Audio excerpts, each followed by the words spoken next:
कभी कभी अच्छी खबरें अभी भी आ जाती हैं। अक्सर तो निराश और उदास करने वाली खबरें आती हैं, लेकिन कभी कभी अच्छी खबरें आ जाती हैं। केरला स्टोरी 2 जो बनी थी, केरला स्टोरी 1 तो रिलीज हो गई थी, लेकिन केरला स्टोरी 2 जो बनी थी उस पर केरल हाईकोर्ट ने बैन लगा दिया है। फिलहाल उसके रिलीज पर रोक लगा दिया है। कोर्ट का यह कहना है कि फिल्म में जबरदस्ती, धर्म परिवर्तन और आतंकवाद जैसे मुद्दे दिखाए गए हैं, जिससे पूरे केरल के बारे में गलत संदेश जा सकता है और लोगों की भावनाएं भड़क सकती हैं। वैसे केरला स्टोरी फिल्म के रिलीज होने की डेट जैसे जैसे आई थी, उसका जब ट्रेलर आया था उसके बाद से ही लगातार विवाद चल रहा है।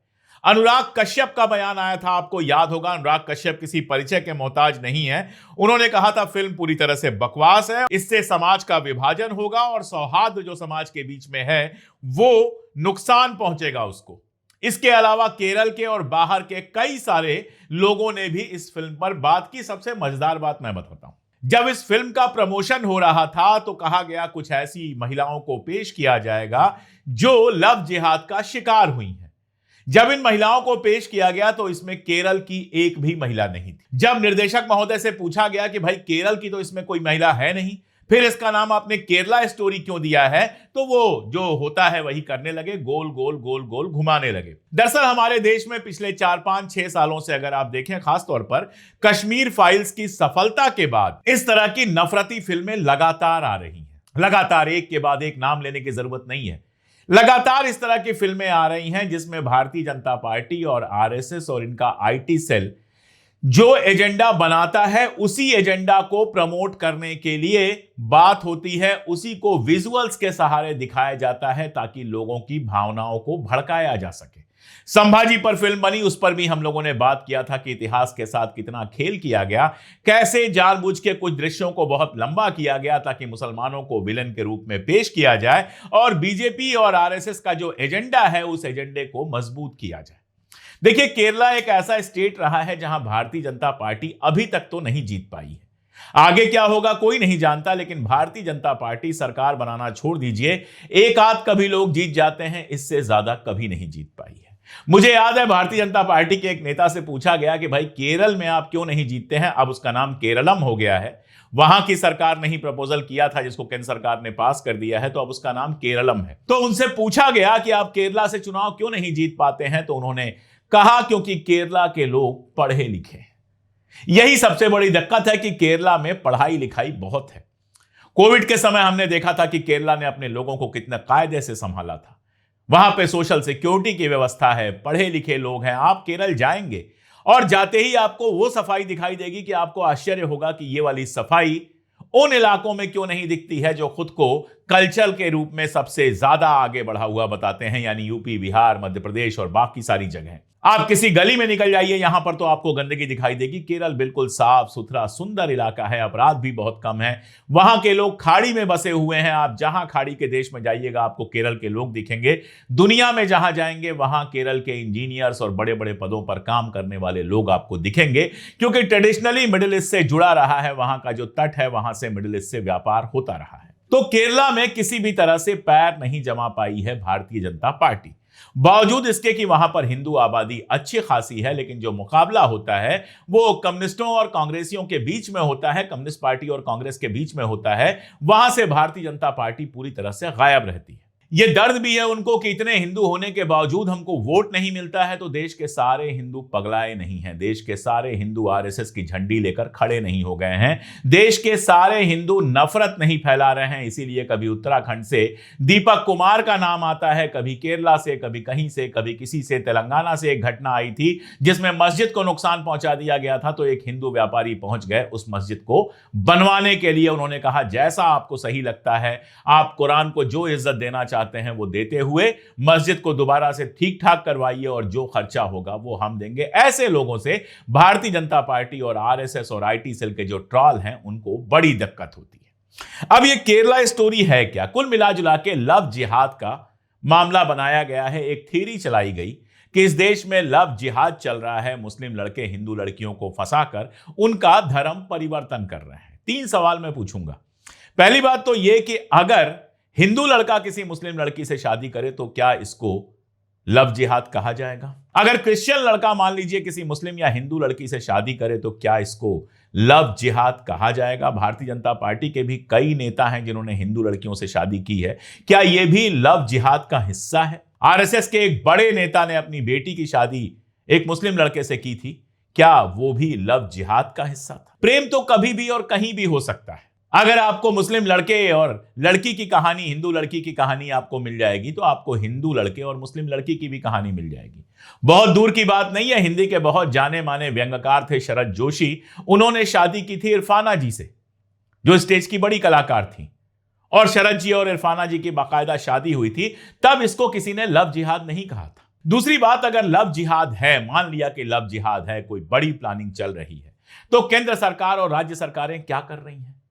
इस लव जिहाद के पूरे मामले को जब सवाल के रूप में पूछा जाता है तो सरकार कोई जवाब नहीं देती है। वैसे ही जैसे घुसपैठिए का मामला है, घुसपैठिए घुसपैठिए घुसपैठिए चुनाव के टाइम में किया जाएगा, लेकिन जब संसद में कोई सवाल पूछ ले कि बताइए भाई हिंदुस्तान के अंदर कितने घुसपैठिए हैं, तो सरकार बिल्कुल खामोश हो जाती है। यही मामला लव जिहाद का है। जब भी सरकार से सवाल पूछा गया, आरटीआई लगाई गई, तो कोई जवाब नहीं आया, यानी कि सरकार को इस बात की कोई जानकारी है नहीं।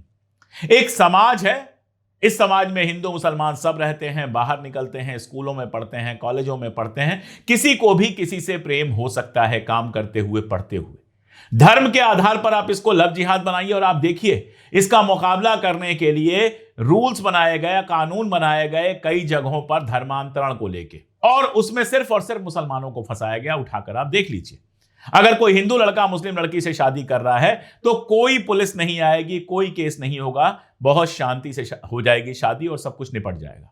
लेकिन कोई हिंदू लड़की अगर किसी मुसलमान लड़के से शादी कर रही है तो वो राष्ट्रीय इशू बन जाता है, लड़के के ऊपर धर्मांतरण का केस लग जाता है और दुनिया भर का तमाशा होता है। एग्जाम्पल देने की जरूरत नहीं है, आप सब जानते हैं। अभी मेरठ का एक मामला था, जब लड़की ने कहा भाई मैं हिंदू नहीं, मैं बौद्ध हूं, फिर भी इतना सारा तमाशा किया गया, उस शादी को शायद टालना पड़ा। ये तमाशा देश के अंदर चल रहा है, ये नौटंकी दिन रात देश के अंदर चल रही है, और कौन से लोग चला रहे हैं? आपको याद होगा ऋषभ ठाकुर, एक लड़की ने अपना बर्थडे मनाने के लिए अपने दोस्तों को रेस्टोरेंट में बुलाया था बरेली में, और वहां हिंदू मुस्लिम दोनों दोस्त थे।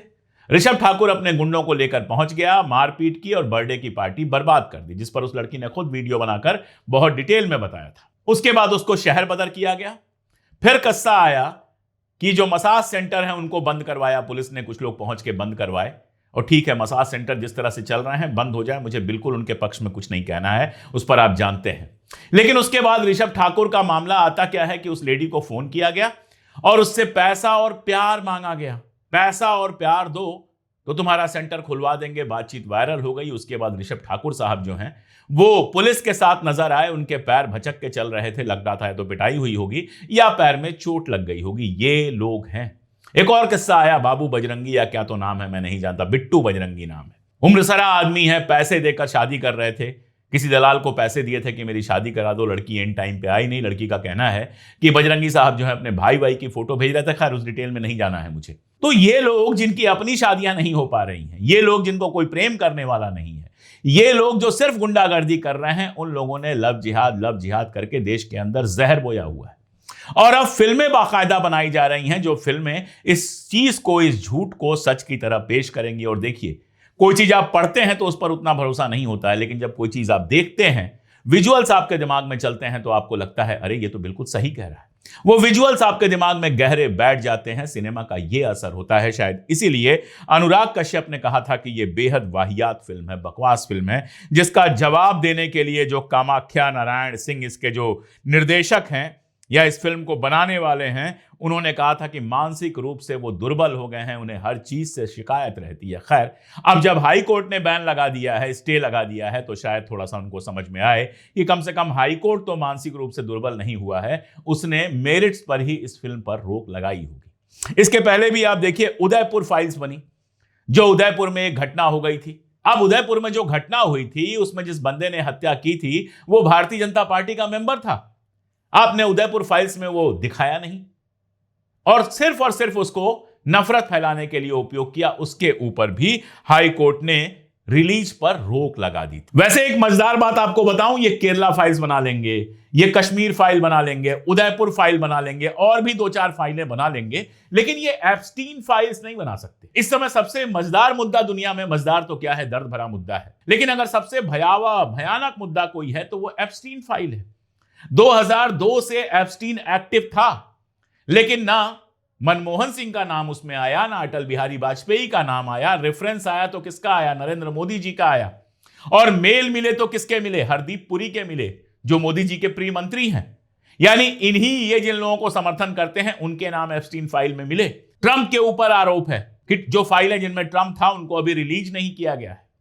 छोटी छोटी बच्चियों के साथ एक प्रायद्वीप पर, एक द्वीप पर जो कुछ हुआ है, जो थोड़े बहुत वीडियोज आए हैं उनको देखने की मेरी तो हिम्मत नहीं है, लेकिन जो कुछ हुआ है, जो डिटेल्स आई हैं, उनको देखने के बाद समझ में आता है कि एप्स्टीन नाम का एक दरिंदा कैसे इंपॉर्टेंट लोगों को ले जाता था, वहां पर उनको बच्चे मुहैया कराता था और उसके बाद अपने मन का काम उनसे कराता था, जो वो इजराइल के लिए कर रहा था। करोड़ों की डीलें होती थी, ये होता था, वो होता था, और उसमें रेफरेंस में सही आपके मोदी जी का नाम आया कि वो नाचे और गाए इजराइल जाकर। हालांकि अभी फिर इजराइल में है, पता नहीं नाच रहे हैं, गा रहे हैं या क्या कर रहे हैं, मुझे नहीं पता। और हरदीप पुरी उस एप्स्टीन से कहते हुए नजर आते हैं कि मुझे आपसे मिलना है, टाइम दे दीजिए। मेरा दावा है कि कश्मीर फाइल बनाने वाले, केरला फाइल बनाने वाले और फाइलें बनाने वाले, उदयपुर फाइल बनाने वाले, इनमें से कोई भी एप्स्टीन फाइल पर फिल्म बनाने की हिम्मत करे। सिनेमा की कंडीशन यह कर दी गई है, आप सोचिए कि बाकायदा हमारे पास सेंसर बोर्ड है, लेकिन जितनी नफरती फिल्में हैं सेंसर बोर्ड से सब पास हो जाती हैं। सेंसर बोर्ड ही अगर कट लगा देता, सेंसर बोर्ड ही अगर रोक देता, तो हाई कोर्ट में जाने की जरूरत किसी को नहीं पड़ती। आप सरकार के खिलाफ फिल्म बनाइए, इतने उस पर कट्स लगेंगे कि वो फिल्म जैसी नहीं रह जाएगी।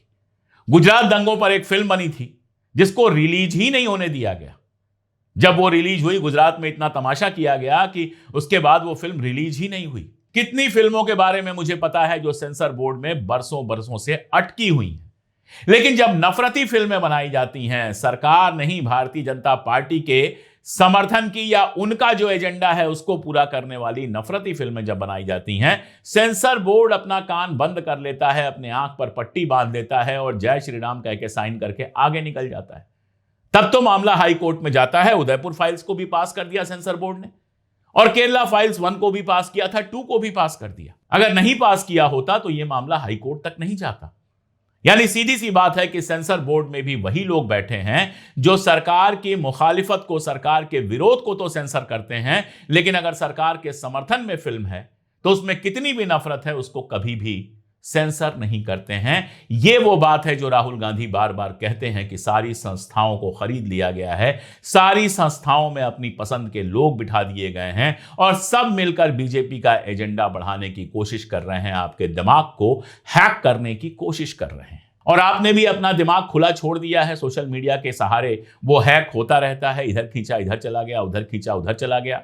लोगों ने कहा रशिया से समझौता कर लिया तो ये मास्टर स्ट्रोक था और आप वो भी मान लेते हैं, और फिर अमेरिका के चक्कर में रशिया से तेल खरीदना बंद कर लिया जाता है, उसको कहा जाता है मास्टर स्ट्रोक, उसको भी आप मान लेते हैं। किसी की भक्ति में इतने पागल हो गए हैं कि सब कुछ मान लेते हैं, अपने दिमाग को पता नहीं कहां गिरवी रख के।